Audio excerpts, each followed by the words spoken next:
Chicken का soup, त्याग और प्रेम की अनूठी कहानी। गांव के बाहरी छोर पर एक बूढ़ी महिला अम्मा अपनी छोटी सी झोपड़ी में रहती थीं। उनका इकलौता बेटा मोहन शहर में नौकरी करता था और महीने में एक बार घर आता था। अम्मा का जीवन बहुत साधारण था, लेकिन उनकी दयालुता और निस्वार्थ प्रेम के कारण पूरा गांव उनका सम्मान करता था।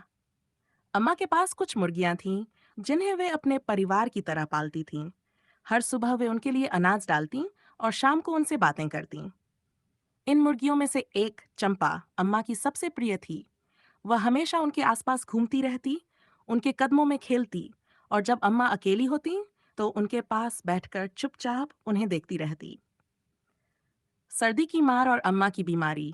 इस बार सर्दी बहुत कड़ाके की थी। सुबह सुबह कोहरा इतना घना होता कि कुछ भी दिखाई नहीं देता। बूढ़ी अम्मा को ठंड सहन नहीं होती थी, लेकिन उनकी आदत थी कि वे हमेशा दूसरों का पहले ख्याल रखती। एक दिन जब वे अपनी मुर्गियों को दाना डालने गई, तो ठंडी हवा के कारण उन्हें बहुत तेज खांसी आ गई। धीरे धीरे उनकी तबीयत बिगड़ने लगी। गांव के वैद्यराज को बुलाया गया। उन्होंने अम्मा की नब्ज देखी, माथे पर हाथ रखा और चिंतित होकर बोले, अम्मा को बहुत कमजोरी हो गई है। ठंड और बुखार ने उन्हें जकड़ लिया है। इन्हें जल्दी ठीक करने के लिए गर्म और पौष्टिक भोजन देना होगा। क्या किया जाए वैद्य जी? मोहन ने चिंता से पूछा। वैद्य ने गहरी सांस ली और कहा, अगर इन्हें चिकन का गर्म सूप पिलाया जाए तो जल्दी ठीक हो जाएंगी। ये शरीर को ताकत देगा और सर्दी भी दूर करेगा। ये सुनकर मोहन परेशान हो गया। उनकी झोपड़ी में जो मुर्गियां थीं, वे अम्मा की प्यारी थीं।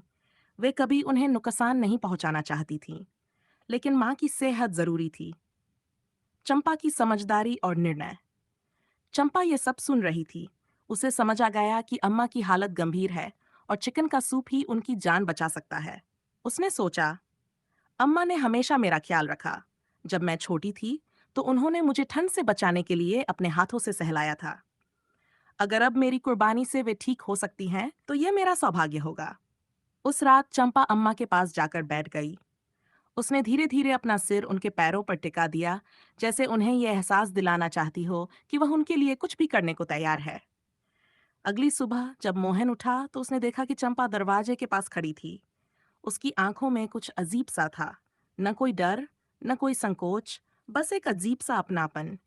मोहन को वैद्यराज की सलाह याद आई। भारी मन से उसने चंपा को पकड़ा और मां के लिए सूप बना दिया।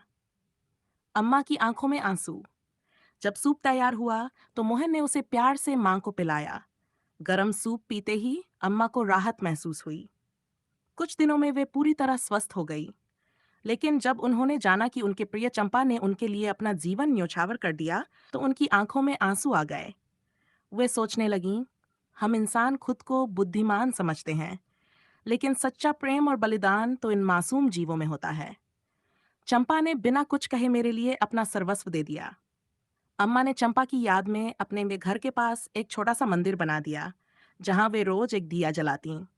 ये सिर्फ एक मुर्गी नहीं थी, बल्कि एक जीवित मिसाल थी कि प्रेम और त्याग किसी भी रूप में आ सकता है।